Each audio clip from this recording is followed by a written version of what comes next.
तो कभी मत मानिएगा। हम तक कहते हैं कि आप बुरी बात को माने, हमारी अच्छी बातें आप अपनी भलाई की उसको तो आप मान लीजिए, उस पर चल दीजिए। हमारी बुरी बातें कोई आपके सामने आए तो कभी मत मानो, और हमको कहने की जरूरत नहीं क्या है बुरी बात है। हम तो अपनी समझ से आपको कोई बुरी बात बताते पहले भी नहीं तो आगे भी नहीं बताएंगे। सब लोग अच्छे रस्ते जो भजन करने वाले पहले से भजन करते हैं वो कैसे करें। कभी कभी भजन करने वालों को ऐसा होता है कि अभी चल रहा है, अभी भजन हो रहा है, अभी अनुभव हो रहा, अभी हम देख रहे, अभी सुन रहे, और कभी अभी ऐसा होता है देखना सुनना बंद हो गया। तो उसका मतलब ये नहीं है कि बंद हो गया, उसका मतलब यह है कि कोई ऐसा पर्दा प्रारब्ध कर्म का व्यक्ति के सामने आ गया और तुम लगे रहो फिर साफ हो जाए, सुनाई भी देने लगा, दिखाई भी देने लगा। लेकिन तुमने छोड़ दिया कि भाई ये क्या बात हो गई, अभी सुबह तक तो दिखाई देता था, सुनाई देता था, और अब नहीं, तो घबरा गए आप, ये क्या हुआ। ऐसा नहीं, ये पर्दे तो आते ही रहते। क्यों कि जो दूसरों के पर्दे आपके अंतःकरण पर आते हैं वो तो आते रहेंगे, उसको रोज करते रहो, साफ करते रहो। अरे मकान में रोज रहते हो, झाड़ू देते कहीं, रोज जिस बर्तन में खाते हो साफ करते, अरे रोज कपड़े पहनते हो उसकी सफाई होती है। तो रोज अभ्यास करके, साधन करके, ध्यान करके, भजन करके अंतःकरण की सफाई करते रहो, जितने की रोज की कामना साफ होती रहे और स्वच्छ रहे और दृष्टि स्वच्छ रहे। अगर तुमने 1, 2 दिन, 4 दिन, महीने में बंद कर दिया तो उतनी देर की गंदगी जमा हो गई, उसमें 2-4 दिन आपको मेहनत करनी पड़ेगी, फिर साफ हो जाएगा। तो घबराने की कोई बात नहीं है, वो सब ऐसा जीवन काल में साधन अभ्यास में होता है। और जब पूर्ण अभ्यास हो जाता है तब भी ये गंदगी आती है, तो रोज महात्मा रोज उसको अंदर धो डालते हैं, उस गंदगी को, और साफ कर लेते हैं रोज की रोज। इसी तरह से पूर्ण होने पर भी रोज गंदगी आएगी, उसकी सफाई रोज करनी पड़ेगी, और साधक अवस्था में तो करनी ही पड़ती है। इस तरह से अपने अंदर में हताश नहीं होना, लगे रहना, नए लोग आते रहो और काम अपना करो। कोई किसी के काम वक्त पर नहीं आएगा। भजन ही एक ऐसा है जो वक्त पर काम देगा। नाम की कमाई ही एक धन है जो सब हीरे जवाहरात तुझे न मालूम कितना बहुमूल्य है। जो हीरे जवाहरात उसकी कीमत अदा नहीं कर सकते, उसकी कमाई कर लो, और मनुष्य रूपी मकान में अपने हृदय स्थल पर जो दोनों के आंखों के पीछे जीवात्मा बैठी उस पर जमा कर लो। जब जाने लगना तो अपनी संपत्ति को साथ ले जाना, जो चारों तरफ से खड़े होकर के तुम्हारी रक्षा करें। कोई दुख नहीं होता जाते वक्त, कोई तुमको पकड़ नहीं सकता है, सजा नहीं दे सकता, 84 नहीं भेज सकता, नरकों में नहीं भेज सकता। ऐसे नाम धन की कमाई करके अपने साथ रक्षा के लिए ले चलो। यही जीवन का सबसे बड़ा काम था। नहीं तो मरना तो है ही, न कोई दो बातें नहीं। किसने काम कर दिया वाह वाह, किसने ने काम किया बेकार है। मनुष्य जीवन को सार्थक जो बच गया तो उसको बना लो। तो अभी मैं चलता हूँ। बोलिए जय गुरुदेव, बोलो जोर से जय गुरुदेव। देखो एक बात याद रखना, जनता की बनाई हुई जनता पार्टी के जितने भी लोग हैं उनको हमेशा गांव-गांव में सबको सतर्क रहना चाहिए। झूठे प्रचार को बराबर मुंह से रोक देना, ये ध्यान रखना। बहुत लोग झूठे प्रचार करेंगे, जनता को चूस लिया, इसको चूस लिया, उसको खा लिया, उसको पी लिया, कुछ नहीं। ये तुम्हारा कर्तव्य सबका है। और आगे कैसा वक्त आएगा बाबा जी सब बताएं। अगर जनता की बनाई हुई जनता पार्टी के प्रतिनिधियों की तुमने देखभाल और इनकी रक्षा की तो बहुत बढ़िया समय आएगा। और तुमने जरा भी लापरवाही की तो समझ लेना फिर न मालूम क्या हो जाएगा। तो इसको समझो, बाबा जी आपको हमेशा बताते हैं। इसलिए महात्माओं की बुराई करने वाले और धार्मिक संस्थाओं को बदनाम करने वाले, जिन्होंने बदनाम किया था इस शासन के पहले, धार्मिक संस्थाओं को बैन कर दिया था, धार्मिक संस्थाओं की तस्वीरों को उतरवा दिया, पूजाओं को उतार दिया, उनके कागज को लेकर जला दिया। ऐसे लोगों को शिक्षा और सबक भारत में मिली। और वो देखा आपने, ये सब के सब थे असल में राष्ट्रभक्त। जो धर्म का प्रचार करना, ईश्वर का प्रचार करना, चरित्र का प्रचार करना, सदाचार का प्रचार करना, बच्चों को अच्छी शिक्षा देना, ये वास्तव में भारतीय देशभक्त समाज सेवी, और जो हमको सबको लड़ा दे, हम सबको बदनाम करें, उनको तो आप समझ लीजिए। अभी तो मैं कुछ कहता हूं। बोलिए जय गुरुदेव। अच्छा, आप सुनिए, सबसे बड़ी बात, अरे भाई, जो लोग कहते थे जिनका शासन चला गया कि मेरे बगैर कौन शासन चला सकता है, तो ये 3 महीने हो गए शासन चल रहा है, शासन चल रहा है कि नहीं? अब फिर कहते थे मेरे बगैर कौन शासन चला सकता है, बस तुम ही खुदा एक उतर के आए थे, बाकी कोई कुछ नहीं थे। हमने 75 के पहले कहा था, अरे ये अहंकार क्या करते हो, अगर गद्दी पर गधा भी बैठ जाएगा बढ़िया शासन है। और देख लीजिए, अभी थोड़ा सा इनको समय तो दीजिए, कितना अच्छा शासन चलाते हैं। और सबसे बड़े सौभाग्य की बात तो यह कि तुम्हारा देश का प्रधानमंत्री शाकाहारी, शराब नहीं पीता और मांस नहीं खाता। बड़े सौभाग्य की बात तो यह है। और तुम किसानों का वो बच्चा जो गृह मंत्री बना है, वो भी मतलब ये है कि शाकाहारी। अरे तुमको तो मतलब ये देखिए, उधर में अटल बिहारी वाजपेयी जी को और लोगों को देखिए आप, और कितने लोगों ने प्रतिज्ञा की, मेरे सामने मंच पर आ गए कि अब हम खाएंगे पिएंगे कभी। तो धीरे धीरे बच्चा बड़े बड़े चोरों का सुधार हो गया था, महात्माओं के पास में कोई तो सुधार हो गया। लेकिन जो कहते थे कि शासन मेरे बगैर कोई नहीं चला सकता, अब कौन चला रहा है? ये देखिए आप, उनकी बात क्या पूछना था। इसलिए आप घबराए नहीं, अभी सब काम होंगे, शुरू होंगे।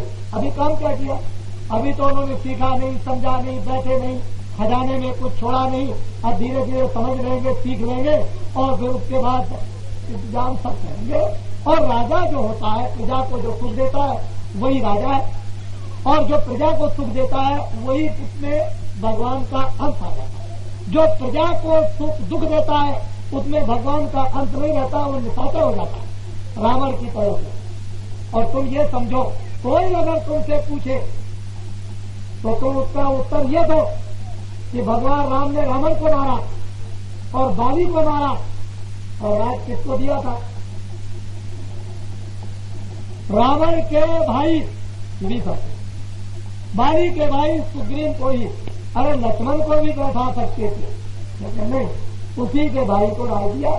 और कुछ दिन के बाद थोड़ा झंझट झगड़ा तो बात नहीं हुआ, लेकिन कुछ दिन के बाद फिर विभीषण ने राज संभाल लिया, और वो कितना बड़ा भक्त हुआ, कितना चेहरा चला।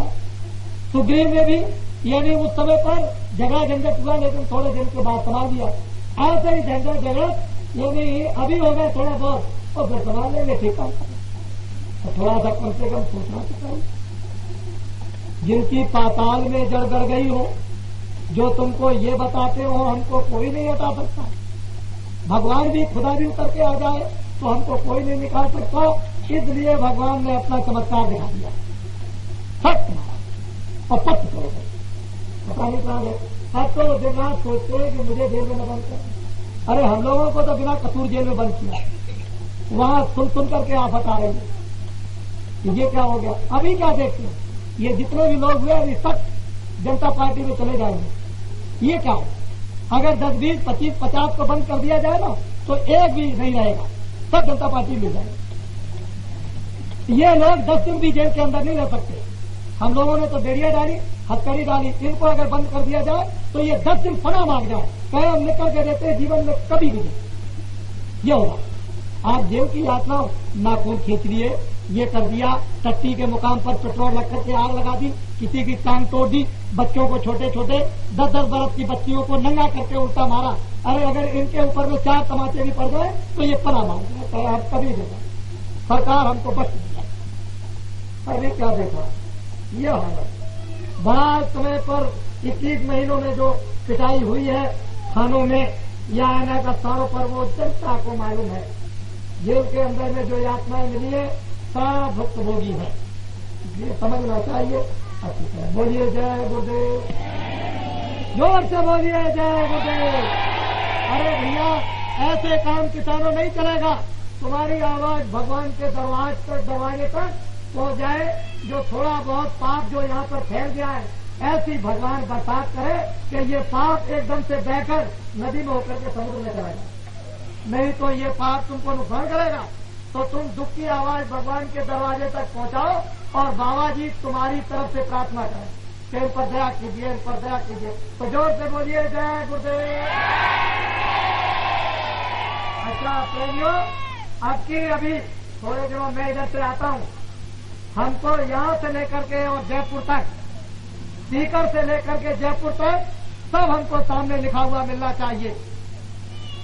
वो सतयुग आगमन साकेत महायज्ञ का मैं तारीख पे करोड़ों आदमियों का संगम, उससे भी ऊपर संगम होगा। वहां पर करोड़ों आदमियों से भी ऊपर पहुंचेंगे। ऐसा वो पवित्र जो है कार्य, शुभ कार्य होगा। तो ये तमाम जगह पर उसके बाद गांव गांव में इसका संदेशा पैगाम को जाना चाहिए। तो ये जय गुरुदेव बोलो भाई, अभिमान अल्लाह होगा।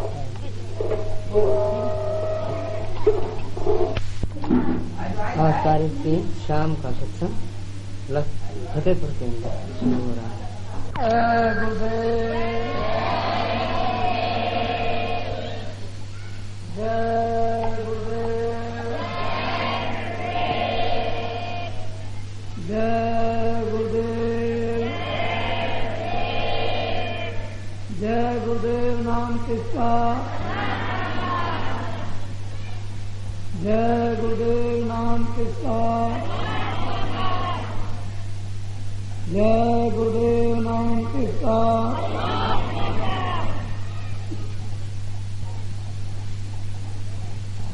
नर नारियों, बच्चे बच्चियों, इसमें कोई संदेह नहीं है। परमात्मा ने, उस प्रभु ने हम सब पर बहुत बड़ी कृपा की। सबसे महान, सबसे ऊंचा, सबसे श्रेष्ठ मनुष्य रूपी मकान दे दिया। उस परमात्मा ने सभी अधिकार मनुष्य को कर्म करने के लिए दे रखे हैं। अच्छा करने का भी अधिकार और बुरा करने का भी अधिकार। प्रभु की तरफ से कोई भी रोक टोक आपके मन पर, आपकी बुद्धि पर, आपके चित्त पर, आपकी आंखों पर और आपके कानों पर नहीं। जैसा चाहे सुने और जैसा चाहे देखें, जो इच्छा हो तो बोलें और जो आपकी समझ में आए उसको बुद्धि से समझें। जब भगवान ने इतनी स्वतंत्रता मनुष्य रूपी मकान में आपको दे दी, तो हमको कुछ न कुछ भगवान की दी हुई बुद्धि से समझने की कोशिश करनी चाहिए। ये मनुष्य शरीर बार बार किसी को नहीं मिलता। एक मर्तबे इस शरीर को जो आपने उसकी असीम कृपा से पाया, वो इसीलिए आपको दिया गया कि इस शरीर से भजन करो। किसका? भगवान का।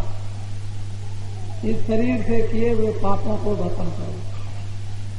इस शरीर के द्वारा शुभ संचय कर्मों को जमा करो। ये शुभ संचय कर्मों से, शुभ सेवा, सत्यता, प्रेम से सत्पुरुष महापुरुषों अथवा महात्माओं की प्राप्ति हो जाए। उन महापुरुषों की कृपा द्वारा इन जीवात्माओं का जो मनुष्य रूपी मकान में फंसी हुई, उलझी हुई, भूली हुई अंधकार में, अज्ञान में रो रही हैं, इनको रास्ता मिल जाए। और वो साधना जो सनातन से ऋषि मुनि महात्मा समय समय पर बताकर कल्याण के लिए, जीव विकास के लिए, आत्मबोध के लिए, प्रभु दर्शन के लिए मनुष्य रूपी मकान में त्रेता में, सतयुग में, द्वापर और कलयुग में बड़े बड़े महात्मा आए कराते हैं। ऐसे मनुष्य रूपी मकान को आपने पाया, शुभ संचय कर्मों को जमा न कर महात्माओं के जीवन में आपने न प्राप्ति की, और उन महात्माओं की जिनका संबंध उस ज्ञान शक्ति प्रभु से जुड़ा हुआ हो, ऐसे महात्माओं की व्याख्या, ऐसे महात्माओं की चर्चा इस देश में धार्मिक पुस्तकों में आई है। रामायण को देखें, गीता को देखें और उसको समझने की कोशिश करें। ज्ञान प्राप्त करना है तो ज्ञान गुरु के पास जाओ, मुक्ति प्राप्त करना है तो मुक्ति गुरु के पास जाओ, ज्ञान चक्षु प्राप्त करना है तो ज्ञान चक्षु प्राप्ति गुरु के पास जाओ, भगवान का दर्शन दीदार करना है तो भगवान दर्शी गुरु के पास यानी महात्मा के पास जाओ। ये सारी धर्म पुस्तकें हम सबको समय समय पर बताकर सिखाती रहे, और आप लोग अभी जो कहते हो सबके सब तो है। और भाग उन लोगों का है जिनको सुमार्ग,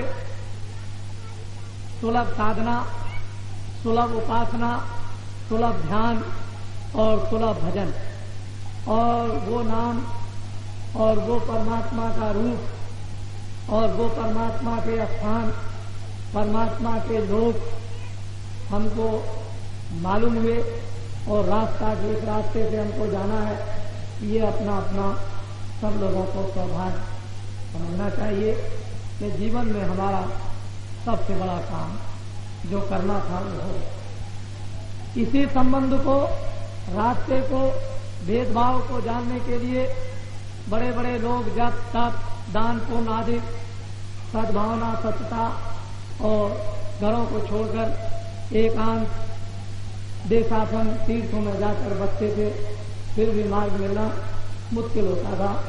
आप सब लोगों को घर बैठे, घर में कामकाज करते हुए कोई परेशानी नहीं और कोई किसी तरह का घर बार छोड़ना नहीं, आपको सुगम मार्ग मिले। अब हमको सिर्फ इतना ही करना है कि अपने घर के कामकाज करते हुए जो सुगम मार्ग हमको मिल गया उसमें नित्य प्रति सुबह शाम दोपहर जब जब समय मिल जाए तब जो रीत, जो तरीका, जो रास्ता भजन का, ध्यान का आपको बताया गया है, उसको सिर्फ करना। तिल पर मसाले को रगड़ते हो, कुछ देर जरूर लग जाती है। इसी तरह से ध्यान भजन को अंतःकरण तिल पर इसको रगड़ना है और अंतःकरण की तिल को साफ करना। जब दोनों आंखों के मध्य भाग हृदय स्थल की तिल साफ हो जाएगी तो आपने अपने अंदर में अनुभव किया होगा कि ज्योत, प्रकाश, लाइट, उजाला चमकता है। उसमें कितना रस और आनंद उसके देखने से मिलता है वो साधक जो साधना करता वही जानता है। अन्यथा इस आनंद को, इस रस को, ठंडक को लोग नहीं समझ पाते। तो ये जीवन में कितना बड़ा भाग्य, इसी के लिए तो हम लोग इधर से उधर, उधर से इधर भटकते थे। अब सच्चा नाम, सच्चा मार्ग, सच्ची उपासना, सच्चा उस प्रभु का रूप जब हमको मिल जाए और मिल गया है तो अपने को बस काम बता दिया, उस काम को करना। और देखो आप कि आपके अंदर में क्या चीज प्रकट होती है। साधकों को, प्रेमियों को, या जो साधक प्रेमी नहीं है उनको भी चेष्टा कोशिश करनी चाहिए। उन्नति, तरक्की अंदरूनी धीरे धीरे करके होती जाएगी। एक बार की कोई भी काम यदि अंदर का हो जाए तो बर्दाश्त नहीं कर सकता, क्योंकि इतना ज्यादा प्रकाश, इतना ज्यादा आनंद कि उस आनंद को पाकर के सब कुछ भूल जाएगा, जगत का सब काम और जगत की वस्तुएं। प्रकाश इतना अधिक है कि आंख के सामने प्रकट कर दिया जाए तो फिर ये बाहर की आंखें बाहर के प्रकाश को देखना बंद कर देंगे। परमात्मा की वेदवाणी, आकाशवाणी जो हम सब जीवात्माओं को बुला रहा, मनुष्य रूपी मकान में 24 घंटे हर क्षण आवाज दे रहा, यदि जोर की उसकी आवाज हमारे कानों में आ जाए तो बाहर के कान के पर्दे फट जाए और बाहर की आवाज सुनना आप बंद कर देंगे। इसलिए समय समय आवाज भी मिलती है, परमात्मा बुलाता भी है, बोली भी सुनाता देता भी है, दिखाता भी है, प्रकाश भी प्रकट होता है, बर्दाश्त भी होता है, तो धीरे धीरे हजम होता जाता है और उस वस्तु को पाने की जब आप में स्वयं शक्ति हजम करने की आ जाती है तो अजीर्ण नहीं होता। हजम करने की शक्ति नहीं होगी, अच्छी से अच्छी चीज को खा लो तो फिर आप में बदपरहेजी हो जाएगी और शरीर खराब होगा। इसी प्रकार से योग की जो सुगम सरल साधना है वो ऐसे ही है कि धीरे धीरे प्रेम करते चलो, बाहर और अंदर, और साधना करते चलो। बाहर से शुद्धि होती चले, अंदर में भी अंतःकरण और अंदर से भी शुद्धि, बाहर से भी स्वच्छ और अंदर से भी स्वच्छ, और हजम करने की ताकत आप में आती चली जाए तो जल्दी से जल्दी अन्न पाओ, चाहे स्त्री हो चाहे पुरुष हो, बच्चा हो, कोई सब कुछ कर जाए, सबके करने का अधिकार। इसीलिए आप कभी कभी देखा करते हो कि गांव के लोगों में बड़ा प्रेम, बड़ी श्रद्धा। जब मैं उनको देखता हूं तो घंटे 2 घंटे चारपाई पर बैठकर, जमीन में बैठकर के भी साधना करते हैं। लोग देखते भी हैं कि 2-2 घंटे वे बैठ जाते हैं और ये साधना भी करते हैं। इनको क्या चीज बैठने में मिलती है, क्या ये सुनते, क्या देखते हैं, ये अनुभव चीजें आपको स्वयं करनी चाहिए। लेकिन अंदरूनी जो चीज है वो तो वही जानता है जो मीरा जानती है, कबीर और रैदास जानते थे, राम और कृष्ण जानते थे। इसलिए अपने सब लोगों का स्वभाव कि ऐसा गुप्त रहस्य, भगवान का यह रहस्य रघुनाथ का देख न जाने कोई, जो जाने सो रक्षक कृपा सपने मोह न हो। ये प्रभु का रहस्य मनुष्य के अंदर आया और दबा हुआ चला जाता है, उससे कोई लाभ नहीं। उसी रहस्य को प्रकट कर दिया जाए, जीवन सफल हो जाता है, मनुष्य जीवन काम में आ जाता है। हड्डी मांस का बना हुआ, 5 तत्वों का बना हुआ पुतला एक काम ले लिया गया, इससे कितना बड़ा विज्ञान प्राप्त हो गया, आत्माओं का कल्याण। नहीं तो ये हाड़ मांस का बना हुआ पुतला ये किसी काम नहीं आता, सड़ गल करके बिल्कुल बदबू करता है, अंतिम गत्वा ये जला दिया जाता है। तो बताओ फिर क्या होगा। इसलिए बाबा जी सभी नर नारियों को मानव और आत्मिक चेतना, मानव धर्म की चेतना और आध्यात्मिक आत्म चेतना और ईश्वर मिलन, ये सभी प्रकार के भेदभाव मनुष्य रूपी इस किराए के मकान में बताते हैं। सभी नर नारियों को जब इसका वास्तव में विश्वास होता है और ये अनुभव करने लगते हैं तो क्यों, सबको अपनी अपनी फिक्र, सबको अपनी अपनी कल्याण की चिंता, सब चाहते हैं हम मरे नहीं, सब चाहते हैं हम जल में नहीं, सब चाहते हैं नरकों में न जाए, सब चाहते हैं 84 न जाए, सब चाहते हैं गरीब न बने। तो सबको अपनी अपनी नारियों को फिक्र चिंता है, तो इसमें क्या है, तो सबकी चीज है। जिसको फिक्र और चिंता अपने कल्याण की आ गई वो कहीं न कहीं टकरा जाएगा, कहीं न कहीं वो जुड़ जाएगा, कहीं न कहीं रास्ता पा जाएगा और कहीं न कहीं वो अपने मालिक का, अपने प्रभु को याद करने लगेगा, उसकी साधना करने।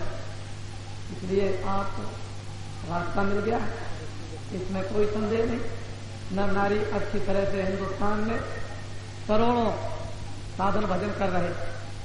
रामायण, गीता, वेद, पुराण, शास्त्रों के जो भी प्रमाण हमको मिलते हैं वो बिल्कुल सत्य हैं और इसी भजन करने के लिए हम लोग इस मनुष्य रूपी जीवन मकान में आए और वही आज से 24 घंटे में से समय बचाकर प्रभु आराधना में लगाया जा रहा है। नर नारी अपने अपने काम काज को करते हुए सुन रहा है। दरवाजे पर बैठ करके मालिक के द्वार पर हाजिरी देना है, और हाजिरी दे दी तो सोई हुई आत्मा जाग जाएगी, आंख खुल जाएगी, और वो सब कुछ भगवान की लीला, उस आनंद और सुंदरता की देखने लगेगी। रास्ता जब उसके सामने आएगा तो चल पड़ेगा। इसी लीला को देखने के लिए हम लोग बाहर की बहुत सी लीलाएं करते हैं। तो मेरी निम्र सभी नर नारियों से प्रार्थना है कि सब लोग अपने ध्यान भजन में लगे रहें। संसार को एक दिन छोड़ना है।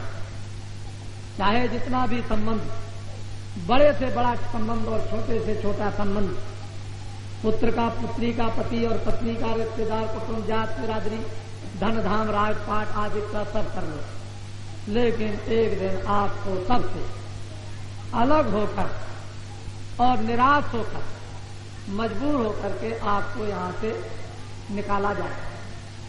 उस समय पर हमारे पास कोई विचारा नहीं रहेगा। यदि आपने भजन कर लिया और नाम को आपने अपना साथी बना लिया और आंख खोल करके परमात्मा का दृढ़ दर्शन कर लिया, तब तो आपका सबसे बड़ा साथी,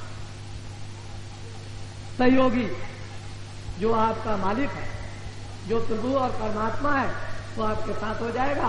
अरे जब पत्नी को पति मिल जाता है तो अपने घर वालों को सबको छोड़कर 1 मिनट में चली जाती है अपनी ससुराल। और जब आत्माओं का पति मिल जाए तो जो मोह ममता मन से, जो तमाम जकड़ बुद्धि से और चित्त से जगत की जड़ वस्तुओं में हम लोग बंधे हुए इनको अपना मान रहे थे, ये समझते थे कि हमारे साथ जाएंगी और इसमें हमको आनंद मिल जाएगा, लेकिन जब वो चीज सामने आई आपके तो सारा धोखे का, अज्ञान का पर्दा आपके सामने फास हो गया और कहा ये कुछ भी नहीं, पर निमित्त मात्र सेवा करते चलो जो सब महात्माओं ने आपके सामने किया।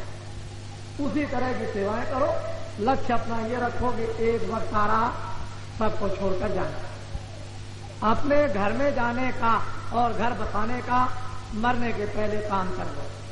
इसीलिए ये भजन सुगम साधना आपको बताई कि जल्दी से जल्दी चलो और मरने के पहले जीवात्मा को पहुंचा करके अच्छा सा स्वच्छ पवित्र आनंद का निर्विघ्न और निर्भय जन्म मरण से रहे ऐसे स्थान को तुम तैयार कर लो कि इस किराए के चलते फिरते परिवर्तनशील मकान को छोड़ करके और फौरन अपने मकान में पहुंचो। इसलिए आपको ये सीधा साधा रास्ता बताया और बता रहे हैं, लोगों को आगे भी बताएं।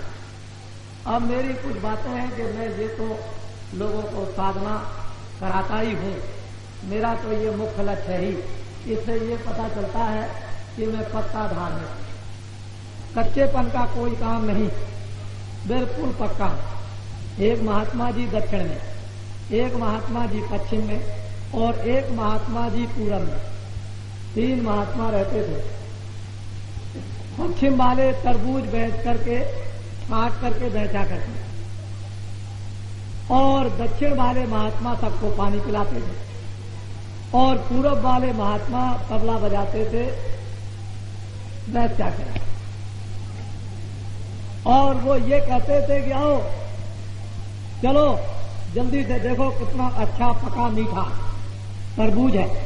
एक छुरी रखे रहते थे और काट करके उन्होंने दिखाया और कहा देखो कितना पका लाल लाल।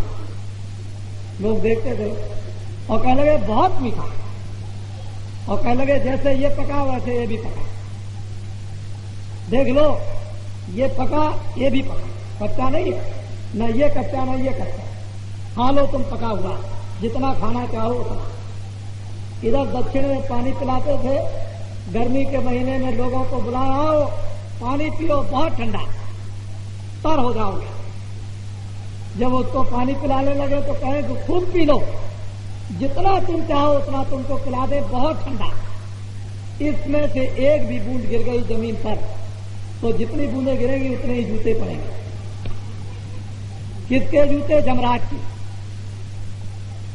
जम फरिश्तों के जूते उतने ही पड़ेंगे जितना तुमको अमृत पीना हो उतना पी लो और तुम अमर हो जाओ, ताकि जमराज की जूतियों से बच जाओ। और पूरब में जब तबला बजाते थे तो वो जब तबला बजाए और उनके तबले की चोट से वैसे नाचे तो वो ये कहते देख तूने सारे संसार को नचाया और मैं तुझको नचाता हूं तबले की चोट। तो कहने का मतलब यह है कि जगत में महात्मा रैदास के रूप में पके हुए, तुलसीदास जिन्होंने रामायण बनाई पके हुए, मीराबाई स्त्री में हुई पकी हुई, जहर का हलाहल प्याला हजम कर गई। आपने देखा होगा कि और बड़े बड़े महात्मा आए, ये सब पके हुए आए और उन्होंने अपना परिचय दिया और आत्माओं को पिलाया, दुनिया को बताया कि माया रूपी नगरी है, इसमें न तुम नाचो और न नाच को तुम देखो, जितनी जरूरत है उसको समझ लो और इससे निकल चलो। ये तुम्हारा कुछ भी सौदा सामान नहीं। जो लोग जगह होशियार हो गए निकल गए, नहीं तो कितने लोग आए और चले गए और नरकों की आंख और 84 के चक्कर में आज तक कट रहे, अभी तक उनको मौका मिला ही नहीं निकलने का और करोड़ों बरस हो गए। इसी तरह नर नारियों, ये मनुष्य जीवन अनेक युगों की तपस्या और शुभ संचय कर्मों से प्राप्त होता है और महान शुभ संचय कर्मों के ढेर से पहाड़ की तरह से लगा लिया जाए तब उस पुरुष उस महान आत्मा की प्राप्ति होती है जो परमात्मा का भेद बताता है। तो तुम समझ लो कि मेरा कितना सौभाग्य, उस प्रभु की मुझ पर कितनी असीम कृपा है कि हम लोगों को भी ऐसा सुगम रास्ता मिल जाए उसका भेद और हम लोग फिर चलते। यही रोज रोज और बार बार जगाया जाता है। देखो बच्चियों, तुम्हारा 6 महीने का बच्चा पैदा होगा हो जाए, जब वक्त हो जाएगा तो चला जाएगा किराए का मकान, उसको 6 महीने का ही समय मिला। किसी की उम्र यदि 14 साल की है तो 14 साल के बाद किराए के मकान का परिवर्तन होगा। किसी की उम्र 40 की, किसी की 50 की। जिसका जिसका जितना समय इस किराए के मकान का है उतने दिन इसमें रहो और मकान मालिक फौरन आएगा कि आज समय खत्म हो गया है, इस मेरे मकान को अभी खाली कर। जीवात्मा को निकाल के बाहर करेगा, ये मकान जमीन पर पड़ा रहेगा। अब इसके लिए रो और पीटो, जो गया हुआ आने वाला नहीं। इसलिए किराए का मकान जो बदबूदार है उसको जला दो, गाड़ दो, उसको जलने है। यह है दुनिया का दस्तूर अनादिकाल का। मृत लोग ये सृष्टि परिवर्तनशील है, यहाँ तमाम लोग अपना अपना कहते हुए आए और यहाँ खाली होकर चले गए। इसलिए इस सृष्टि में अपना काम करके जाओ, आत्मा का कल्याण करके जाओ, इस जीवात्मा को जगा के जाओ, इसको ज्ञान प्राप्त करके जाओ, किसी सहारे के साथ में जाओ, किसी को लेकर के जाओ, किसी को साथी बना करके जाओ और जिनको तुमने साथी बाहर से बना लिया उनमें से कोई भी सामान तुम्हारा साथी नहीं। इसलिए तुम अंतर आत्मा से उस परमात्मा की चैतन्यता को अपना साथी बना लो।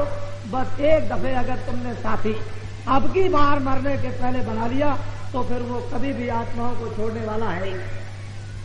और अब की बार आपने साथी नहीं बनाया तो करोड़ों वर्षों के नहीं और कितने करोड़ों वर्षों के लिए इस मनुष्य रूपी निकट उस परमात्मा के पास जो तुम बैठे हुए हो उस मकान से तुम चले जाओगे।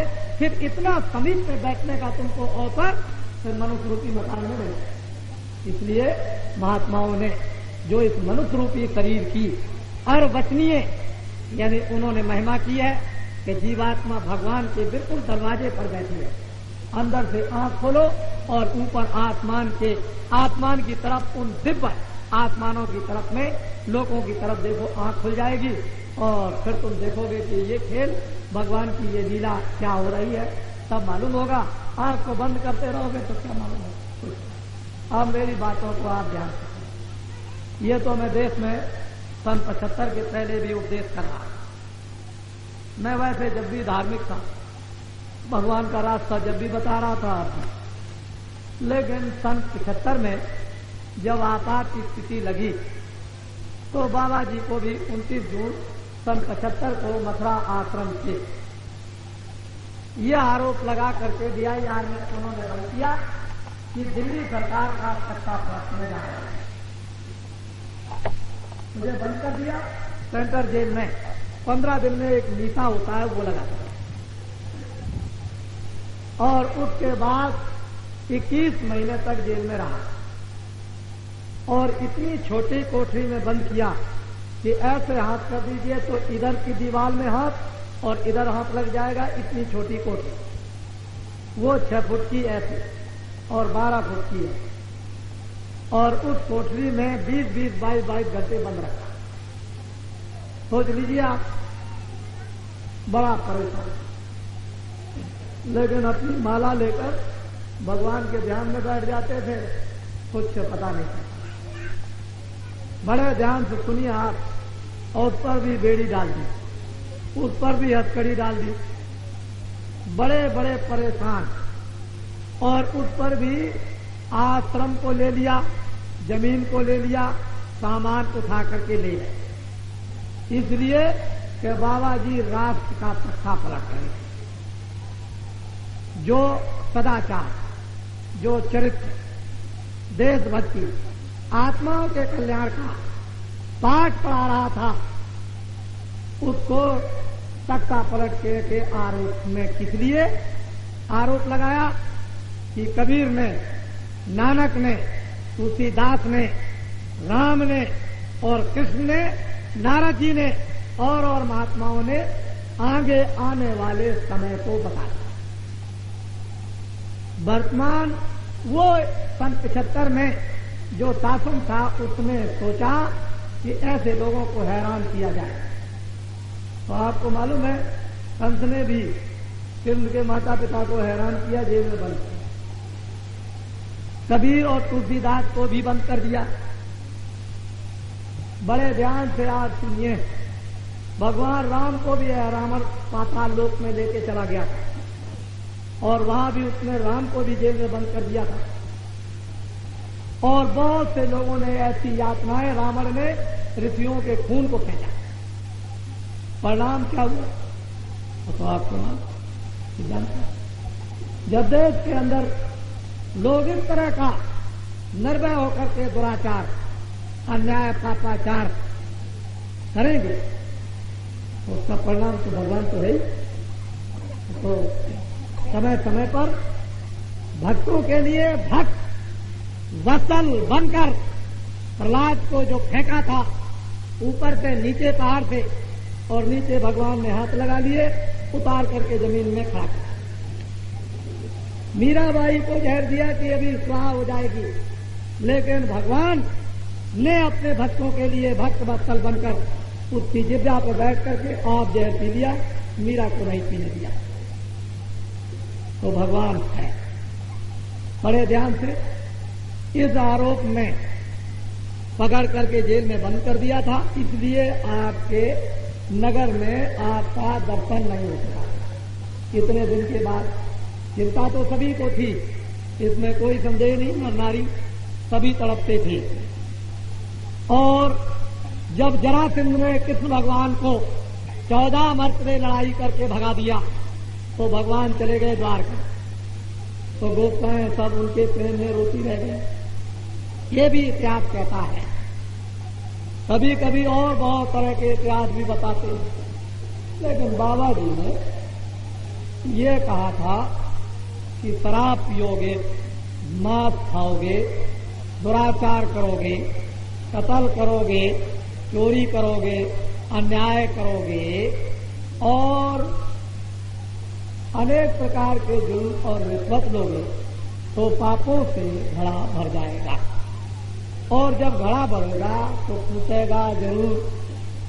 तो सन 75 के पहले आपकी दीवारों पर, अखबारों पर, पर्चों पर, पेड़ों पर ये लिखा हुआ था कि 76 के समाप्त होने के पहले देश में पाप का घड़ा भर जाएगा, और 76 से पहले ही ये दिल्ली का शासन समाप्त हो जाए। ये आपको परिचय दिया, लेकिन आपने विश्वास नहीं किया और ये कहा कि हम विश्वास नहीं करते हैं। कैसे पलट जाएगा, कैसे बदल जाएगा? आसमान से हमने यही कहा, हम कुछ नहीं जानते। जमीन नीचे से ऊपर चली जाए, आसमान नीचे आए, सूरज अपना उगना बंद कर दे और पूरब से पश्चिम में उगने लगे, सितारे जमीन को चूमने लगे, कुछ भी हो हम ये कुछ नहीं जानते, 76 में दिल्ली का शासन समाप्त हो जाए। बच्चा जब हो जाए तब बाबा जी की बात को मान ले। इसके पहले हिंदुस्तान के बड़े बड़े बुद्धिजीवी जो अपने को बहुत बड़ा समझते हैं, उन्होंने मानने से इनकार कर दिया और ये जो देहात के जो बैठे हुए नर नारी बच्चे बच्चियां, उन्होंने मानने को स्वीकार किया कि जो कुछ भी आप कहते हैं सत्य, और उन्होंने कहा कि जो कुछ भी आप कहते हैं असत्य। लेकिन अब तो आपको भगवान की लीला, यही कहता था कि भगवान की लीला हाँ एक चक्कर जरा सा घूम जाएगा तो फट से हो जाएगा। अभी आपने क्या देखा, भगवान का चमत्कार, और चमत्कार को बड़े बड़े नमस्कार होते हैं। भगवान की लीला बड़ी अद्भुत है और भगवान के लाखों भुजाएं, करोड़ों भुजाएं, अनंतों भुजाएं, न मालूम 1 मिनट और 1 सेकंड में क्या कर दे। आपको तो कुछ नहीं, लेकिन दिल्ली के अहंकारियों ने जो ये समझते थे हमको कौन बदल सकता है और कौन हटा सकता है, खुदा भी उतर के नीचे आ जाए, भगवान भी आ जाए, हिंदुस्तान के साथ महात्मा मिल जाए, लेकिन हमको कौन हटा सकता है। ये दिल्ली के लोगों की गरज थी, हमको कौन हटा सकता है, खुदा भी यहाँ पर आ जाए, ये था ये दुनिया का। और ऐसे हमने जेल के अंदर में सुना अखबारों पर हिंदुस्तान के महात्माओं की भविष्यवाणियों को खत्म कर दिया।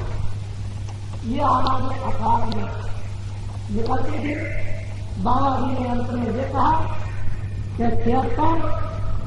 31 मार्च 77 को समाप्त किया और 77 में भगवान की मालूम क्या लीला हुई, इस रास्ते से इस रास्ते से इस रास्ते से उस रास्ते से जो भी कोई उधर से आता हुआ ट्रक पर लादा, पकड़ लिया, रास्ते में ले गए, इधर गए, वहां गिरा दिया और झट से नस काटी, छोड़ दिया।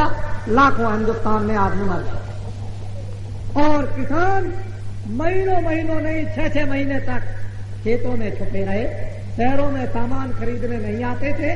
कोई बेचारी बूढ़ी माताएं और बूढ़े जो हमारे घर में रहते थे, जो धीरे धीरे चलते वो सामान लेने, नमक मिर्चा खरीदने आते थे। अगर जवान कहीं चला गया तो फौरन पकड़ लिया जाएगा। लेकिन इस पर भी क्या हुआ कि लोगों ने हिम्मत की कि हमने तो पहले नस कटवा ली, ये सर्टिफिकेट। जब शहर के करीब गए तो पकड़ लिए, उन्होंने कहा कहाँ लिए जा रहे हैं कि तुम्हारी नसबंदी होगी। कह लगे देखो ये सर्टिफिकेट है, कह लगे ये कुछ नहीं, अभी आपकी नस अभी काटी जाएगी। अरे भाई सर्टिफिकेट है, कह लगे कुछ नहीं, बस नस काट दिया और 2 दिन के बाद मर गया। यानी ये ऐसा प्रकोप कैसा आया। तो फिर जब चिल्लाने लगे तो भगवान से प्रार्थना की गई, बच गया। बड़ी भारी मुसीबत से अब की बार अगर दिल्ली का शासन आ जाता और तुम बैठा देते तो तुम्हारी ये टांगे आगे तक काट दी जाती, ये सब, और ऐसा करोड़ों आदमियों को मार दिया जाता और तुम्हारे लिए कोई कचहरी वगैरह नहीं होती। ऐसा वक्त आने वाला तुम्हारे सामने, यानी पापों का घड़ा भर गया था उससे, लेकिन वो तो भगवान से प्रार्थना की गई तो कुछ कृपा हो गई। इसलिए है नर नारियों, हमेशा से लोग सृष्टि में ऋषि मुनि महात्मा फकीरों की बात को मानते आए। तुम्हारा भी धर्म कर्तव्य है, फर्ज है कि ऋषि मुनि महात्मा फकीरों की बात को मानो। वो मानव के हित के लिए, इंसान की भलाई के लिए, आदमी के सुख के लिए, आत्माओं के कल्याण के लिए हमेशा सब परिश्रम मेहनत लोगों को साथ में करते रहे, अब भी करते हैं। तो सीधी सादी बात आपके सामने आई और वो ये है कि अब आपने एक जमाना भगवान की कृपा का बदलते हुए देखा और एक लोगों में धर्म जागृति, धर्म भाव अथवा ईश्वर का थोड़ा बहुत विश्वास आया कि ये काम ईश्वर ने किया है, आदमी के ईमान का नहीं। हम भी वही बात करते हैं कि भगवान ही ने किया, इसमें कोई संदेह वाली बात नहीं, लेकिन उसकी कृपा को समझो तो कम से कम, तो बातें आपके सामने आ गई। अब मैं कुछ और न कहकर के थोड़ी बात कहूंगा। जेल जीवन का अनुभव हमने भी किया और लोगों ने भी किया, और बड़ा दुखित अनुभव, लेकिन कुछ नहीं, बड़े बड़े भक्तों को सूली पर चढ़ा दिया और हंसी खुशी से चले गए। ईसा मसीह को कीलियों को ठोक करके और वो सूली पर चढ़ा दिया, किसी को तलवार से गर्दन काट के चढ़ा दिया, किसी को किसी तरह से। तो इस तरह से नाना लोगों को यातनाएं आज के लिए उठानी पड़ी। और हमने तो सन 75 में जेल जाने के पहले आपके स्पीकर में कहा था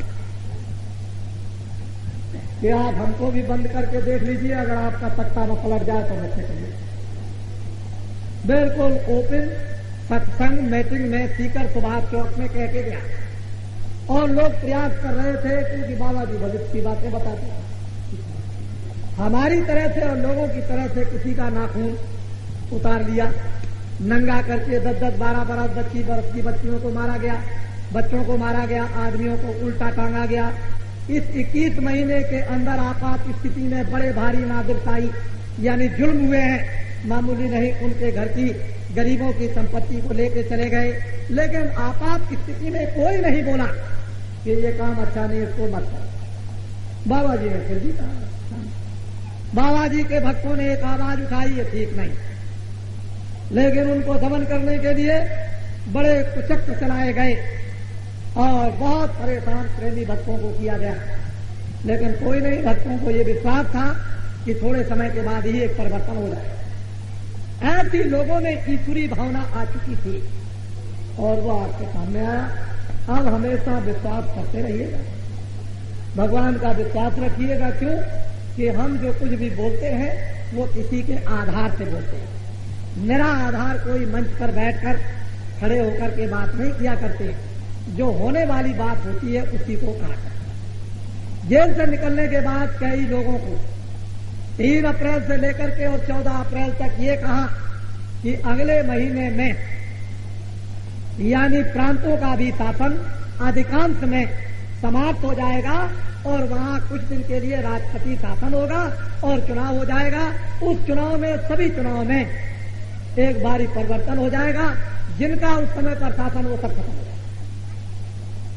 22 अप्रैल को आपके यहां बोल के जयपुर में गया था और 23 को अहमदाबाद और 24 को शिवाजी पार्क बम्बई में कहा और 25 को इंदौर में मध्य प्रदेश में कि अगले महीने में बहुत सी विधानसभाएं भंग कर दी जाएंगी और वर्तमान शासन खत्म हो जाएगा। ये बातें लोगों को जब सुनाई, मैंने उनसे यही कहा कि आपने बड़ी चीज तो देख ली दिल्ली की, ये छोटी चीज भी देख लीजिए आप, अभी आपके सामने हुआ जाता और बड़े ध्यान से बाबा जी की बात को सुनिए। तो निराधार कोई बात नहीं होती है। जब कभी भी कुछ बोलेंगे, साथ ही निकलने के बाद 14 अप्रैल को एक घोषणा की कि अयोध्या के उत्तर दिशा में सरजू जी पामन के किनारे एक साकेत महायज्ञ होगा और 15 दिन के इंतजाम, 15 दिन के प्रचार से जो 12 वर्षीय कुंभ लगा करता है प्रयागराज या उज्जैन में या नासिक में या हरिद्वार में, उसको भी उस नर नारियों की भीड़ में समाप्त कर दिया, फेल कर दिया। इतना बड़ा जनमानुष अयोध्या सरजू जी के उत्तर उस कामन तट पर उस साकेत महायज्ञ में सम्मिलित हुआ कि बड़े बड़े आचार्यों ने विधिवत मंत्रों से यानी उस यज्ञ को संपन्न किया और ये कहा कि आज तक ऐसा यज्ञ हमने अपने जीवन में न कभी होते हुए देखा और न हमने कभी सुना। और जब उन्होंने वाल्मीकि रामायण को उठाया तो ये कहा राजा दशरथ ने ये आदेश दिया था लोगों के कि अयोध्या से उत्तर दिशा में 8 मील की दूरी पर यज्ञ करो, और यज्ञ की जब रचना हुई तो यज्ञ सफल नहीं हुआ, वो भंग हो गया यज्ञ। और तब से लेकर लोगों ने बताया कि उत्तर दिशा में अयोध्या के किनारे पर ऐसा यज्ञ आज तक कभी नहीं हुआ, जो आपके राजस्थान के तमाम लोग देखकर आए। तो हमने तो वहां पर एक मुहूर्त, बल्कि एक है शिलान्यास, 1-2 ईंट रख करके जैसे की जाती है कि एक ईंट रख दी, ऐसे ही एक ईंट की शिलान्यास साकेत महायज्ञ की थी 1 पैसा। और अब की बार इसी सन में, सन 77 में एक दूसरा सतयुग आगमन साकेत महायज्ञ साबरमती नदी के मध्य स्थल में, यानी अहमदाबाद के बीच शहर भाग में और उस नदी की रेती के बीच में 1 किलोमीटर चौड़ा और 5 किलोमीटर लंबा में हो। 25/12/77 से प्रारंभ और 5/1/78 तक होगा। और अयोध्या में 1 पैसा और अहमदाबाद में 51 पैसा। अब आपको अपनी बुद्धि को लगाना पड़ेगा रात कि अयोध्या में जो साकेत महायज्ञ विधिवत है, कुशल पूर्वक पूर्ण रूप से संपन्न हुआ, उसमें इतिहास नहीं बल्कि अयोध्या के लोग ये कहते हैं कि जब हमारी कुंवारी बच्चियां उन घरों को जो 165 घड़े थे उनको विसर्जन करने के लिए सामन सरजू नदी में जब गई तो किनारे पर 30-30 फुट की बल्ली भी नहीं लग पाती थी बांसों की।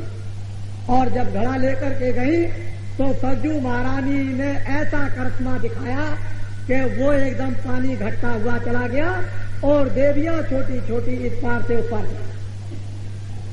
ये यज्ञ की जो महिमा जो वर्णन की गई ऋषियों मुनियों ने वो इस प्रकार से और संपन्न हुआ। और 1 पैसा अयोध्या में और 51 पैसे अहमदाबाद में होने जा रहा है। आपकी दीवारों पर लिखा होगा सतयुग आगमन का मतलब सतयुग आइए, यानी आपकी धर्म पुस्तकों में लिखा हुआ है कि संवत 2000 के ऊपर ऐसा योग पड़े, उत्तर पूर्व पश्चिम दक्षिण 14 काल पड़े, अकाल मृत्यु होगी जगमाही प्रजा बहुत मरे, सोवर्ण फल पृथ्वी फूले और धर्म की बेल बढ़े।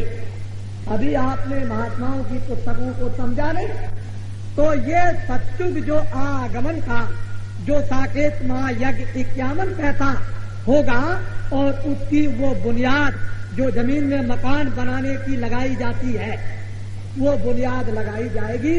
और ये आवाहन होगा कि आइए सतयुग, हम तुम्हारा भरपूर हार्दिक स्वागत करेंगे। ऐसी याचना तुम्हारे अनेक पाप दमन की, अनेक तुम्हारे धोखे और प्राप्तों के दमन करने की, तुम्हारी समृद्धि की, वो तो पर्चे पर सब लिखा होगा। ज्यादा बताने की जरूरत नहीं, पर्चे पर सब कुछ लिखा होगा। आप अहमदाबाद चलकर उसमें भाग लेकर, अयोध्या में तो आपने हवन में आहुति नहीं दे पाए, नहीं दी, क्योंकि दूर दूर आपको रखा गया था। अब की बार अहमदाबाद में आप अपना विधिवत अब पति पत्नी के साथ भी आहुति दे सकते हैं। वहां देखने से पता चलेगा कि 51 पैसे कहते किसको हैं।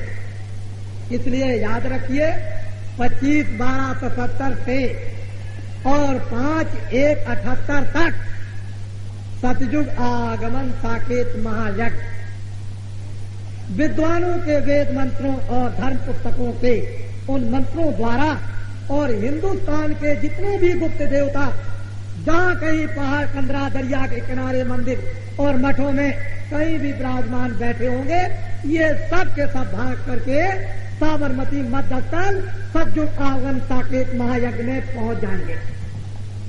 ऐसा वेद मंत्रों के साथ आह्वान किया जाएगा कि कोई भी देवी देवता रुक नहीं सकता। इसको ध्यान में रखिए। बड़ा भारी परिवर्तन अभी आपने क्या देखा? अभी तो परिवर्तन की एक छोटी सी चमक, उतने में आपने ये देख लिया कि ये क्या हो गया, ये क्या हो गया। सब कहने लगे ये हो क्या गया, ये क्या। अभी आपने क्या देखा? अभी तो बड़े बड़े उसके चमत्कार होंगे और चमत्कार को तब नमस्कार होगा। अब मैं आपको बाहर की कुछ बातें सुनाता हूं। हम जब अयोध्या से आ रहे थे साकेत महायज्ञ से, तो लोगों ने कहा कि अब वो जनता की हवा नहीं रही। तो भाई कौन सी हवा हो गई जनता की? कह लगे जनता की बनाई हुई जनता पार्टी ने तो जनता को चूस लिया। मैंने कहा भाई एक महीने में जनता को चूस लिया, जनता को लूट लिया, जनता को मार डाला। जब तो कहते थे अखबारों में, जब जेल में था, कि हिंदुस्तान में कोई पैदा नहीं हुआ जो राज चलाए, तब तो ये कहते थे कि ये मुट्ठी भर लोग हैं, हिंदू मुसलमान हर जनों को काट डालेंगे। ये प्रचार हम जब वो अखबारों में जब देखते थे कि मुट्ठी भर आदमी, जनता तो सारी मेरे साथ है, ये मुट्ठी भर आदमी क्या कर सकते हैं, इनको ऐसे पेश किया जाएगा। ये अखबारों में आता था, लोग बड़े बड़े भाषण देते थे, और 9-9 मील के अंदर लोगों के 144 केस बने, कितनों को लोगों ने सूता, ये तो आप जानते हो। क्या हुआ, आजादी खत्म हो गई, बोलना खत्म हो गया, देखना खत्म हो गया, न्याय कराना खत्म हो गया, अर्जी देना खत्म हो गया, सब तो खत्म कर दिया। लेकिन परमात्मा की इच्छा थी, जनता में एक प्रेरणा दी, भगवान ने एक अंदर में एक ऐसा चमत्कार किया, और उसके बाद जनता की बनाई हुई जनता पार्टी के प्रतिनिधि दिल्ली में आए, और फौरन आते ही सारी जनता को आजादी वापस दे दी। कितना बड़ा काम किया कि आजादी वापस दे दी। बोलिए, चालिए, बैठिए, उठिए, कचहरी जाइए, अपनी बात सब कुछ कहिए, कहलाइए, और दूसरों को सुनिए, सुनाइए। इस एहसान को कोई भूल नहीं सकता। अगर भूतपूर्व शासन करने वाले रह जाते तो अभी इमरजेंसी कड़ी लगती, और कितने लोग गोली से मार दिए जाते, और सारे सेठ साहूकारों की यानी सब संपत्ति को छीन लिया जाता। मंदिरों में हरिद्वार, काशी, मथुरा गया, आप वहां जाकर के पूछें कि उनकी मूर्तियां, सिंहासन, कीमत गला दी, जो बचे उनको तराजुओं पर तोड़ दिया गया। इस तरह से कि ये, और महात्माओं की गोली को बंद कर दिया। आप में से कोई बोलने वाला रहा, सबकी दम निकल गई, किसी में अस्तित्व नहीं रह गया। ये तो भगवान की ही लीला थी। इसलिए जनता की बनाई हुई जनता पार्टी के जो प्रतिनिधि जिनको आपने भेजा है, उनसे 1.5 साल तक आप कुछ मत कहिए, जरा भी कुछ मत बोलिए। सोचने दीजिए, समझने दीजिए, देखने दीजिए, प्रबंध करने दीजिए, विचार करने दीजिए, सब सीखने दीजिए। 1.5 साल तक आप कुछ मत बोलिए, चाहे एक छटाक का गेहूं 1 रुपए का बिक जाए। इस समय पर चाहे 11 रुपए या 10 रुपए, 10.5 रुपए का तेल है, 24 रुपए बिक जाए, 1.5 साल के अंदर बिक जाने का। लेकिन कुछ बोलिएगा नहीं, आप न खुद कुछ करेंगे और न खुद करने देंगे, तो कैसे काम होगा? किसी को मौका नहीं देंगे। मौका दीजिए, 1.5 साल तक कुछ मत बोलिए। 1.5 साल के बाद जब कुछ न हो तब कुछ कहिएगा, ऐसे कुछ नहीं। आपको जो कुछ भी उन्होंने आकर के तुरंत दे दिया है, उसके एहसान को जिंदगी भर आपको नहीं भूलना। ये बात ध्यान में आपको रखना। हमको, आपको, सबको क्या करना कि जो पौधा आपने लगाया है उसकी सिंचाई भी आपको करनी, साथ ही साथ में उसको बाढ़ लगानी कि बकरी, गाय, भैंस, ऊंट जाकर के उस पौधे को खाना है। जो जनता के बनाए हुए प्रतिनिधियों को आपने अपनी सेवा के लिए और धर्म के लिए, कर्म के लिए, न्याय के लिए और सुरक्षा रक्षा के लिए आपने भेजा है, तो इस पौधे की बाढ़ लगाकर रक्षा करनी है, ताकि ऊंट, बकरी इस पौधे को खा न जाए। बड़े बड़े गलत झूठे प्रोपेगेंडा जो 21 महीने में हुआ करते थे, झूठी झूठ अखबारों में, रेडियो पर एक तरफ से झूठी झूठ निकलता था और कुछ नहीं था। ऐसे झूठ से आपको उस पौधे को बचाना है, उसकी रक्षा करनी है। उस झूठ को यही दबा दो और 1.5 साल तक आप उनको मौका दो। और उनसे ये प्रार्थना की है बाबा जी ने कि गरीबी दूर करने का नाम मत लेना, भूल करके भी आप सिर्फ 2 ही काम कर देना और कुछ, एक तो न्याय और एक रक्षा। अगर हिंदुस्तान में तुम्हारे प्रतिनिधियों ने तुमको न्याय और रक्षा दे दी, मैं आपको विश्वास दिलाता हूं गरीब से गरीब झोपड़ी वाले को कि 12 में हिंदुस्तान की गरीबी दूर हो जाएगी। ये मैं जानता हूं। और अगर न्याय रक्षा दे दिया तो बाबा जी जो इस मंच पर बैठ करके कहते हैं न कभी झूठ हुआ और न कभी झूठ होगा, लेकिन आपको ये काम करना और उनको ये काम करना है। निकाल दो 10-20 पौधों से कलेक्टरों, जिलाधीशों को, एसपीओ को, सेक्रेटरियों को निकाल दो, नए बच्चों को सिखा करके ले आओ। एक देश में नवीन परिवर्तन हो जाएगा। आप घबराते क्यों? घबराइए नहीं, आप धीरज से काम कीजिए। जो लोग सोचते हैं कि हम जा करके परिवर्तन को इस साल में धर्म आना चाहिए, कर्म आना चाहिए, जन जन को न्याय और रक्षा मिलना चाहिए था, वो बात तो लाखों कोस दूर हो गई।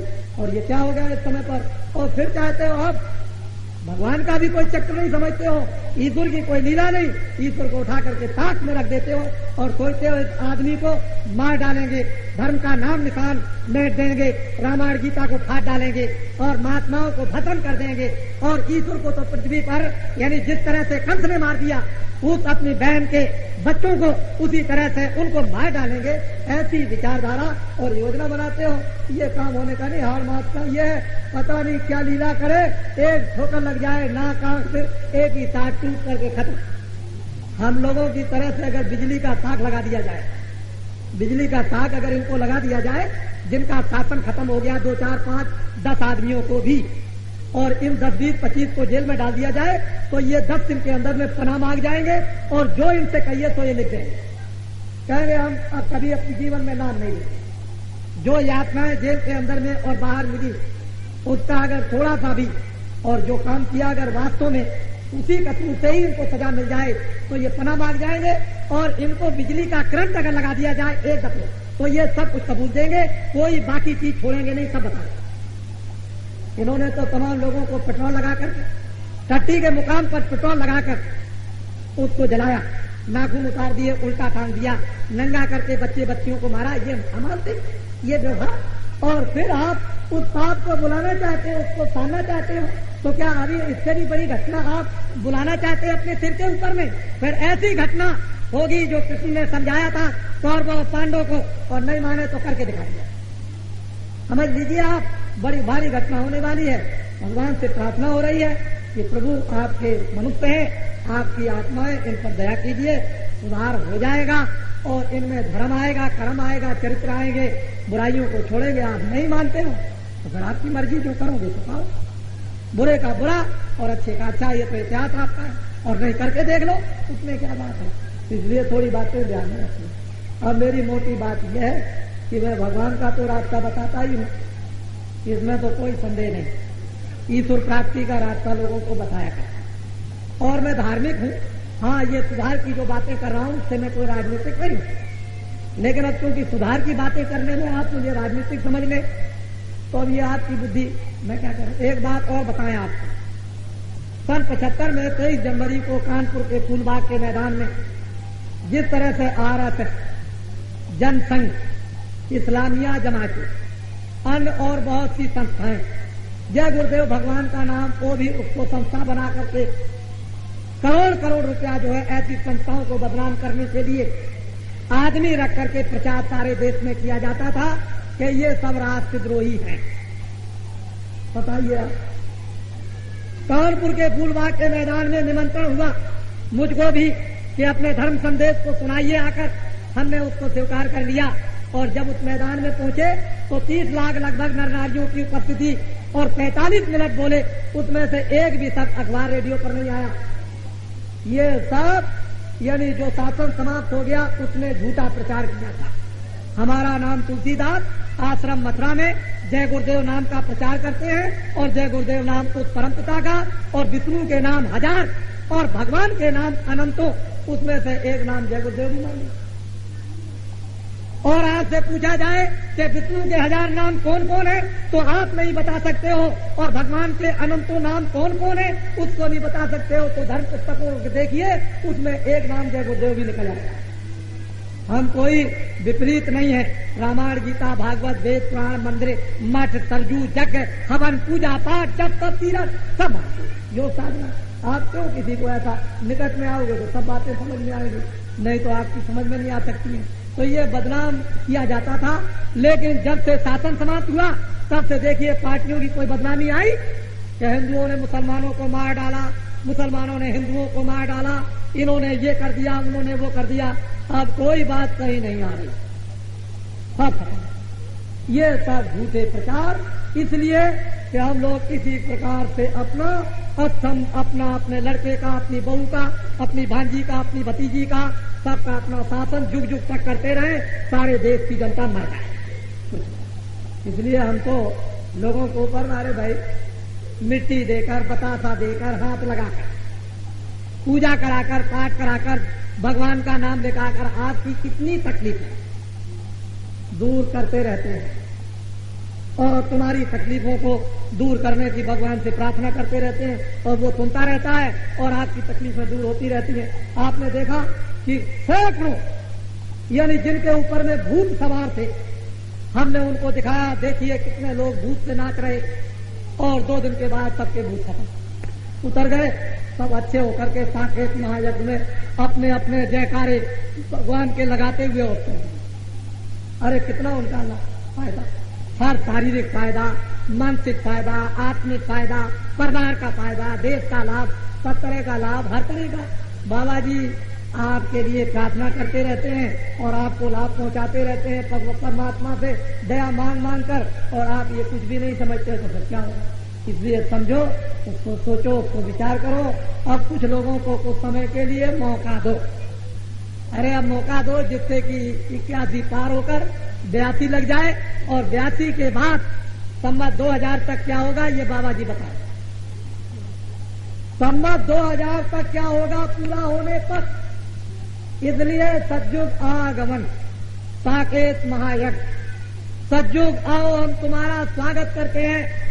उसमें धन धाम से संपन्न, उसमें शरीर से निरोगी, और उसमें धर्म परायण, और उसमें आत्म कल्याण, और उसमें देशभक्ति, और उसमें मानव भक्ति, उसमें पति पत्नी का प्रेम, उसमें सुपत्रों का और सुपत्री का, इस तरह का क्या होगा ये तो बाबा जी आपको बताएंगे। अरे इसी के लिए तो आप सब कुछ करते हो, बच्चे बच्चियां अच्छी हों, हमारा परिवार घर द्वार सब संपन्न हो जाए, हम शरीर से निरोगी और कपड़ों से हर तरह से संपन्न होकर अपनी आत्मा का कल्याण कर सर्वदा के लिए मुक्त हो जाए।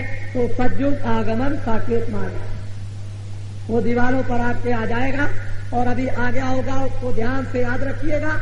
अभी लगभग 6 महीने हैं उसके लिए आने, दिसंबर में जाकर के होगा।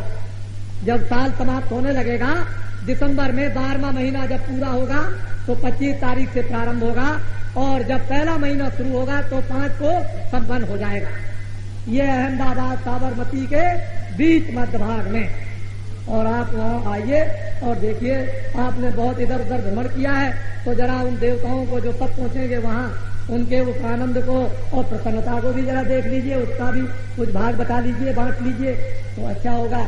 इसलिए अब कुछ समय चेत कर सब नर नारी परस्पर मिलजुल कर अच्छे कामों को हम सब आप करें, और अच्छे कामों को देख सकें, देशभक्त करें। देशभक्तों की हम लोग बात करें, आंदोलन हड़ताल करने की कोई जरूरत नहीं है, क्योंकि 21 महीनों में जब घंटा बज रहा था आपात स्थिति का तब कुछ नहीं, और इतनी जल्दी जरा ठहर जाइए, कुछ समय के बाद में मांग लीजिएगा, जरा इंतजार तो कर लीजिए, ताकि कुछ आपको देने के लिए कुछ सामग्रियां इकट्ठी कर ली जाए। इकट्ठी कुछ नहीं की, चिल्ला पड़े एकदम से कि क्या ये है, तो न तो खुद कुछ पा सके और न औरों को बांटने दिया, बीच में हल्ला मचा दिया। तो दुख और विपदा को बुलाना है तो ऐसा करो, और दुख विपदा को मिटाना तो ठहर जाओ, सब्र करो। और सब्र और संतोष का फल बड़ा मीठा होता है। जरा धीरज कर लोगे बहुत कुछ मिल जाएगा, और धीरज टूट जाएगा तो समझ लो घर बर्बाद, समाज और देश बर्बाद हो जाएगा। बाबा जी बर्बादी से परमात्मा की प्राप्ति का सुगम सरल रास्ता, भगवान का भेद, दिव्य नेत्र ज्ञान चक्षु खुलने का। अपने अपने आश्रम में घर के काम सब करो, बच्चों की सेवा करो, कपड़े पहनो, खाना खाओ, और रात को सो। 23 घंटे तो ये सब काम करो, और 1 घंटा आत्म कल्याण के लिए चारपाई पर बैठ के, रजाई ओढ़ के, कम्बल ओढ़ के, पैर लटका कर और जमीन में लेट कर, अगर तुमको समय न मिले तो टट्टी में बैठ कर भगवान का भजन ध्यान कर लेना। उतने ही में आत्मा की सिद्धि, आत्म जागरण, दिव्य नेत्र ज्ञान चक्षु, भगवान की वेद वाणी सुनने को मिलेगी। ऐसा सुगम रास्ता तुमको सौभाग्य मनुष्य रूपी मकान में मिला, और इसको किसी को छोड़ना भी नहीं चाहिए। ये तो बात है। तो बाबा जी के 1 करोड़ नर नारियों से ऊपर भारत में इस रास्ते पर साधना करने के लिए लगे, और 3 वर्षों में 1 करोड़ आदमी और हो जाएंगे। तो 2 करोड़ तो भगवान के ध्यान में, बाबा जी के मार्ग बताने वाले बाकी अन्य महात्माओं के अलग होंगे। और इनके सबके साथ में 5-5 आदमी, 2 करोड़ आदमियों के साथ एक के साथ 5-5 आदमी जुड़ा होगा, तो 5 और 2 7 करोड़ आदमी। और अगर और महात्मा मेहनत करने लगे, जितने भी भारतवर्ष में मठ मंदिर आदि क्रय स्थान सब लोग लग जाए धर्म कर्म के प्रचार में, तो वो भी 2, 4, 5, 10, 20 करोड़ आदमियों का जागरण कर सकते हैं। लेकिन जब और आगे समय गुजरेगा, 81 की तरफ जाएगा, तो और 1 करोड़ आदमियों को जगा दिया जाएगा, तो फिर और बढ़ गए आदमी। तो समझ लीजिए कि भगवत आराधना और भगवत विश्वास के नर नारी 10 करोड़ भारत में पैदा हो जाए, और 10 करोड़ आदमी अगर भारत में प्रचार करने लगे, तो कै आदमी पड़ेंगे एक आदमी पर? जरा इसको आप सोचिएगा, दिन को मत सोचिएगा, रात को जब लेटिएगा तब सोचिएगा कि 10 करोड़ आदमी अगर प्रचार करने लगे भगवान का, तो कै आदमी एक आदमी पर पड़े? तो आपको सब कुछ मालूम हो जाएगा कि हिंदुस्तान की आबादी क्या। अरे हिंदुस्तान की बात छोड़ दो, हिंदुस्तान में धर्म तो आएगा ही, सदाचार आएगा ही, बल्कि हिंदुस्तान के जो अभी भविष्य में संविधान बनेगा, राष्ट्रभाषा सन 75 के पहले कह चुका हूं कि हिंदी हो जाएगी। संस्कृत को आपको पढ़ना पड़ेगा, और राष्ट्रभाषा हिंदी होने के बाद जो भारत का एक नया संविधान बनेगा, तो विश्व के लोग भारत के संविधान को स्वीकार कर ले, और भारत की तरह से, भारतीयों की तरह से विश्व के लोग भारत के धर्म को भी स्वीकार कर ले।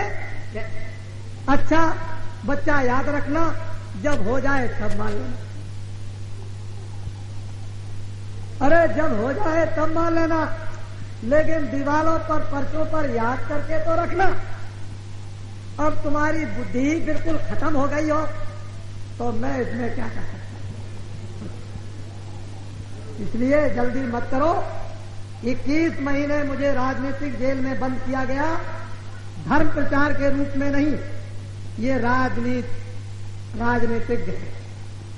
इसलिए जनता पार्टी की बनाई हुई जनता पार्टी के प्रतिनिधियों के साथ भगवान की तरफ से और बाबा अपने शरीर और भक्तों के साथ, उन लोगों के साथ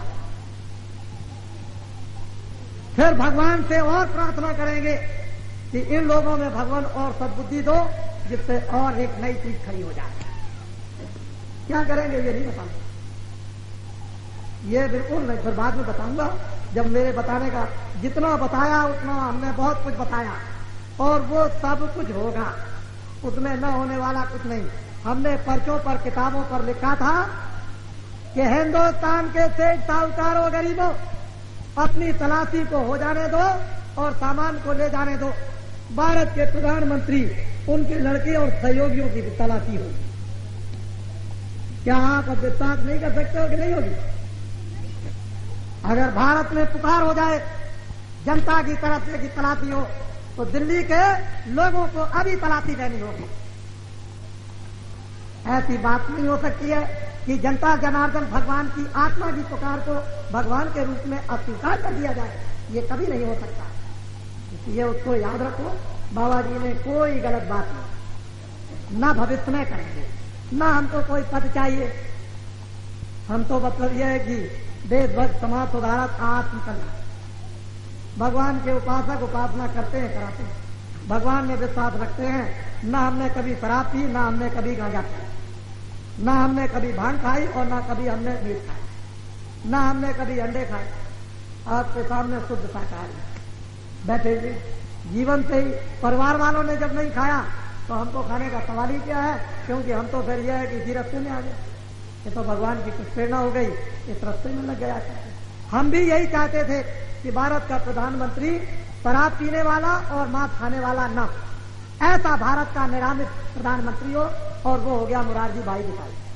साथ ही साथ बहुत से निरामित मंत्री आपके यहाँ दिल्ली में हो गए, जो शराब भी नहीं पीते और मांस भी नहीं खाते। आगे बहुत से लोगों ने प्रार्थना प्रतिज्ञा कर ली कि नहीं खाएंगे, जो थोड़े बहुत रह गए वो भी छोड़ देंगे। ऐसे लोग अभी थोड़े दिनों में हुए जाते हैं, आप घबराते क्यों हैं? थोड़ी सी तो आप तसल्ली रखें। प्रार्थना बड़ी भारी चीज है और प्रार्थना भगवान से उनसे बहुत बड़ी चीज है। हम किसी से खड़े होकर के हाथ जोड़ के प्रार्थना करने लगे तो एक दिन नहीं, 2 दिन नहीं, 4 दिन एक बात सुनाया। एक माता बड़ी क्रूर, कभी किसी को सुई की नोक दान नहीं देती। लोगों ने कहा कि इतना पैसा सेठ जी के पास और सुई की नोक गरीब को दान नहीं देती। एक महात्मा जी आए, माई तेरा भला हो, तेरा कल्याण हो, माई कुछ दे दे। बस दरवाजे पर निकल के आए, 10 गाली सुना। हट्टा कट्टा बेईमान, काम नहीं करता है, हमारे दरवाजे से चला गया। 10-20 गाली उसको रोज सुनाए। महात्मा जी महीनों उसके दरवाजे पर आए। एक दिन सहयोग क्या हुआ कि वो माता अंदर से सिखानी कूड़ा फेंकने के लिए दरवाजे पर जा रही थी। उतने ही में महात्मा आ गए, माई तेरा भला हो, भगवान तेरा भला करे और हमको कुछ भिक्षा दे दे। बस गुस्से में आकर के कहा, अच्छा कपड़ा फैला दिया तो कूड़ा डाल। महात्मा जी बोले कि भगवान तेरा भला हो, तूने आज से देना तो सीखा। अरे देना तो आज से सीखा, कूड़ा ही दिया लेकिन देना तो आज से सीखा। बस उसी दिन के दूसरे दिन से डाल देंगे। तो महात्मा बड़े मतलब अखाड़िया होते हैं, बड़े बड़े चोर कठोर और बड़े बड़े क्रूर और बुद्धिहीन लोगों को बदल दिया करते हैं। ये उनका जमाना और इतिहास धर्म पुस्तकों की बताते हैं। कोई बात नहीं, धीरे धीरे सब काम हो जाता है। तो आप कि कुछ हमने कुछ ऐसा कह दिया हो कि जो आपको दुख हुआ हो, हमको आप क्षमा कीजिए, क्योंकि गलती तो वही करते हैं, हम भी आदमी है, कभी कोई बात गलत हो जाए तो क्षमा करते रहिएगा।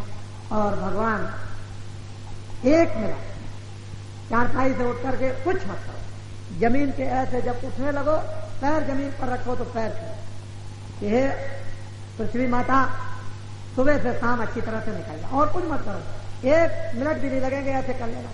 10 दिन के बाद जब तुम ऐसे करोगे तो देखना तुम्हारी बुद्धि में क्या आता है।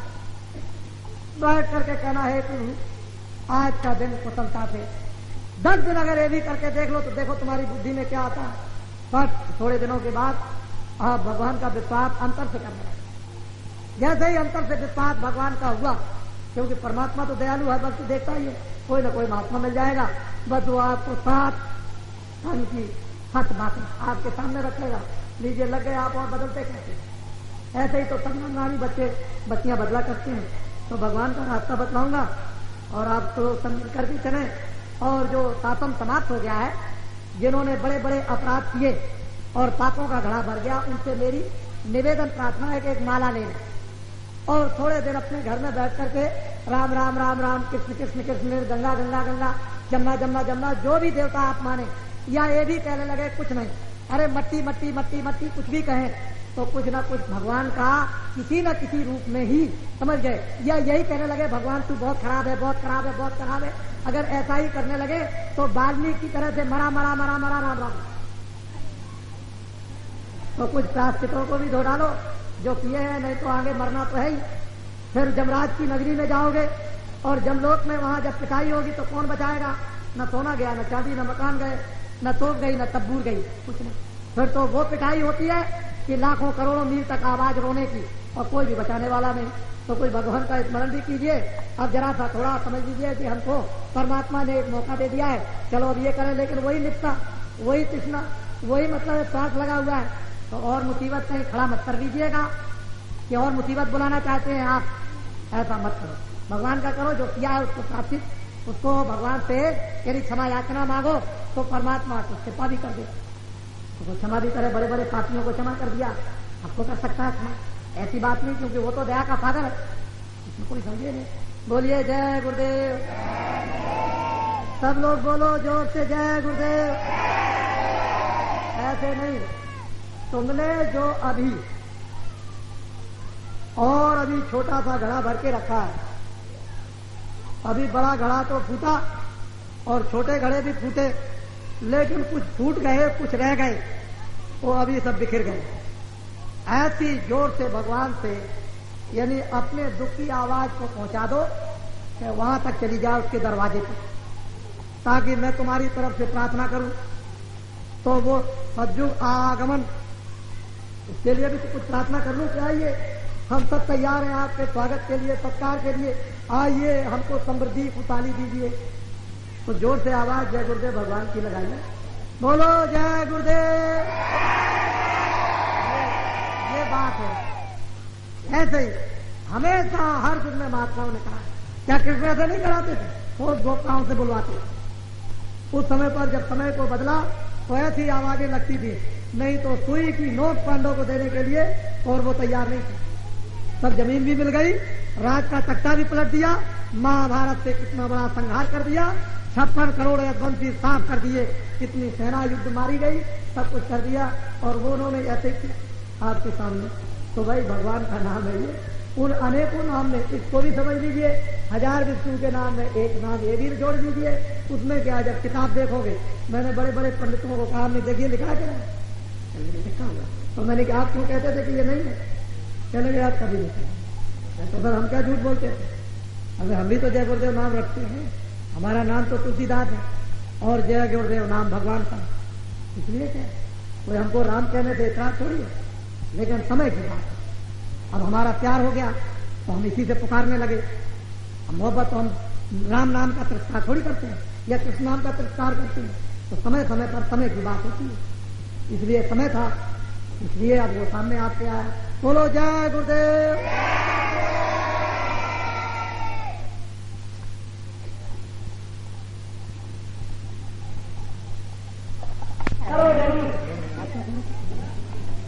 हमारे बच्चे और बच्चे से धार्मिक ट्रेनिंग मिलती है, जरा और सावधानी के साथ गाँव गाँव में अपना विस्तार कीजिए बच्चों के साथ। जब माता पिता अपने बच्चों को अच्छी शिक्षा देंगे, हम तो देखते हैं माताओं के बच्चों को कि 1.5 वर्ष और 2 वर्ष का बच्चा होता है तो हार गए। हमने बच्चे को कोई शिक्षा नहीं दी, लेकिन कुदरती जब माता पिता आ गए तो बच्चों को देखते हैं कि ऐसे पढ़ाना अपने आप।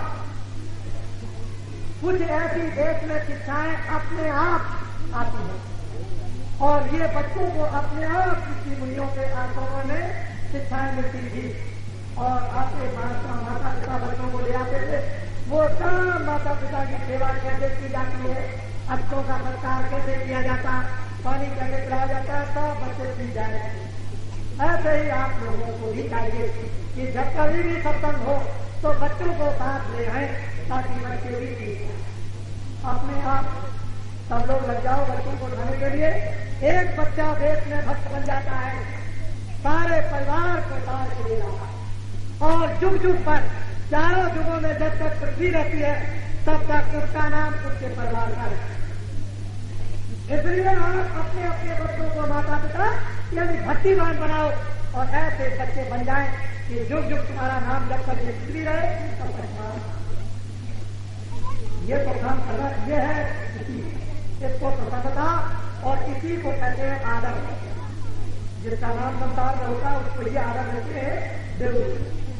बच्चे साथ के भाव हो, इसलिए सब मुसलमान हो, इस्लामी जमात हो, धर्म में लग जाए, हिंदू लग जाए, सब लोग धर्म के रास्ते में लग जाए और हम भी लगेंगे धर्म के रास्ते में, हमको शिक्षा देते हैं। ये ऐसी बात नहीं है। सब मिलकर के साथ करो। गलत कोई भी किलोमीटर आपके मन में हो उसको जमाने के बाद बराबर दबाओ, झूठी बात सही बात को सामने लाओ, झूठी बात को दबाओ और सत्य की विजय सर्वदा हुई है। मैं फिर आपको विश्वास दिलाता हूं कि सत्य की हमेशा कुछ कष्ट जरूर आएगा, ज्यादा कष्ट जरूर आएगा, गले पर सूली लग जाएगी, मुंह में जहर लगा लोगे और मालूम होगा कि मरने जा रहा, लेकिन सत्य की विजय अमर होती है और आपके सामने सत्य की विजय। परमात्मा ने भक्तों की शेर को पुकार को सुन लिया और देख लिया। कोई बात नहीं है, नाम पर ही कहते हैं महात्मा आपकी तरह से आदमी। ये जरूर है कि गुरुओं के चरणों में बैठ कर शिक्षा मिली और उसकी कृपा है, दया है जो आपके समीप शिक्षा को पहुंचाते हैं। केवल हम सब देंगे, कोई मुझको नहीं कह सकता कि मुझसे नहीं मिलते हैं। करोड़ों नरनारी अयोध्या में साकेत महायज्ञ में आए, ये कह दे कि मैं उससे मिल